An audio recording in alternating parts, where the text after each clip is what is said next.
Being a hairstylist as well as a trichologist is like the best of both worlds. It's kind of in a sense like the doctor and nurse relationship. You have the nurse at the bedside getting a first-hand report on what's going on with that patient.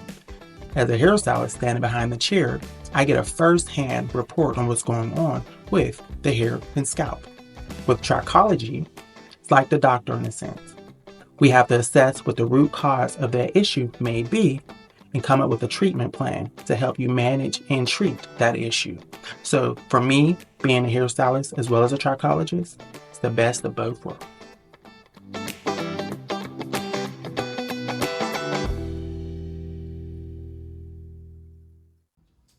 Question number 4.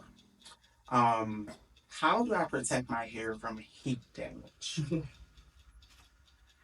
um, so for me, I would say, you know, first you want to decide, you know, which form of heat are you looking to apply to your hair, right?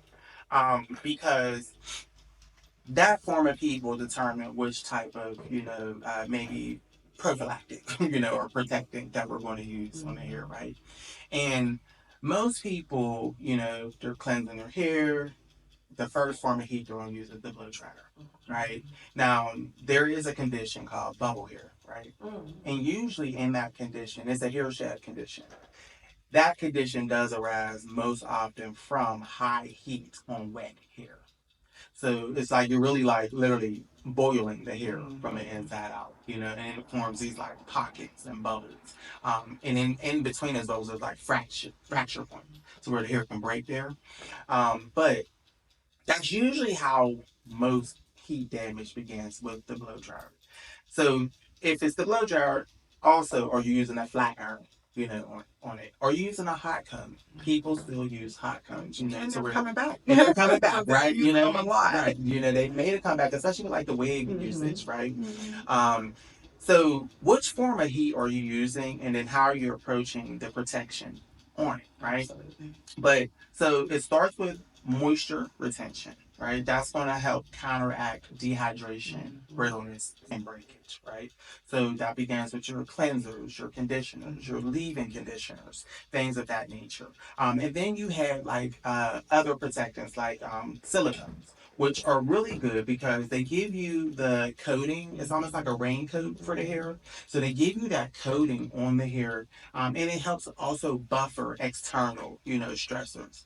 But it's not impervious, so it's like you still want to be mindful of what type of heat, which level of heat you're using on the hair, and your application. It's like how are you distributing this? Are you holding this in one spot? Things like that. Which brings me to a commercial. It was a Collier commercial. I don't know if you saw this commercial, but I remember seeing this commercial. It was hilarious.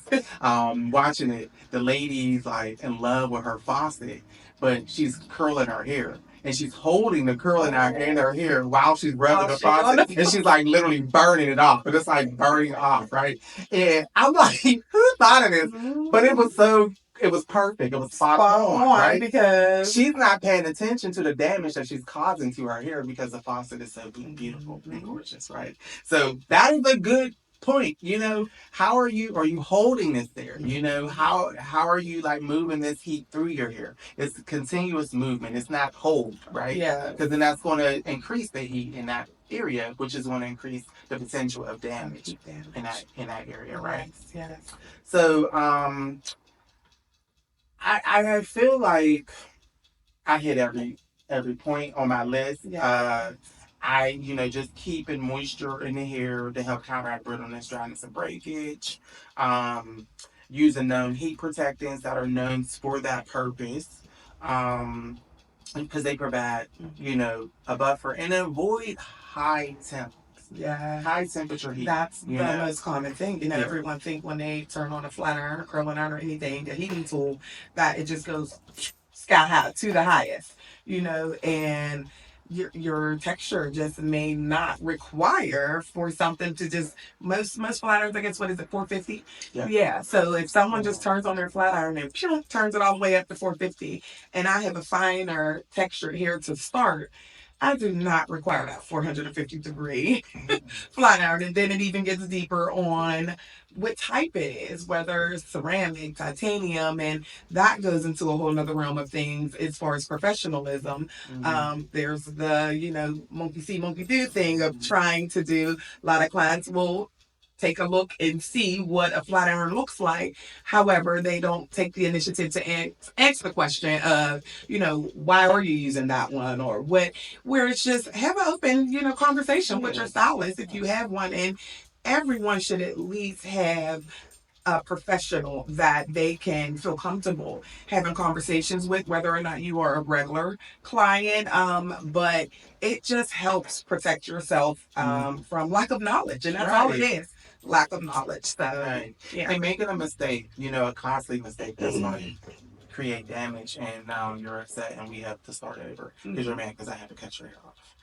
And it's your fault, But yes, having that access to resources, having that open dialogue and providing a space for that comfort and, understanding. But it's like, if you're going to this person, hopefully you're comfortable enough to talk to them, There you about go. these things. But yeah, so, yeah, I think that's all I would have to say about that. Yeah, that one is one. Then also, just knowing how to keep your hairstyle. Sometimes a lot of people will get a hairstyle and Good think, "Oh, point. when I go home, I just got to keep flat iron." Good point. And if you ask how to upkeep that style or what to do, you most likely won't even have to have any heat touching your hair if Right. you keep it, up Right. the correct way. And doing your part and making sure that you are responsible and accountable for doing your part. Absolutely. If you didn't canker your hair, There you if you didn't wrap your go. hair, it's your fault. But now Mhm. you're putting heat on your And hair. now your Yes. style is being, Yes. messed up, and now you Yes. have to try to put some heat on, and here we go. Here we go. Here's the cycle. But if you would have, like you said, been responsible and took your part, or did your part, I should say, and the upkeep, and if you won't even have to deal with that heat, depending on your style. Period. Yes.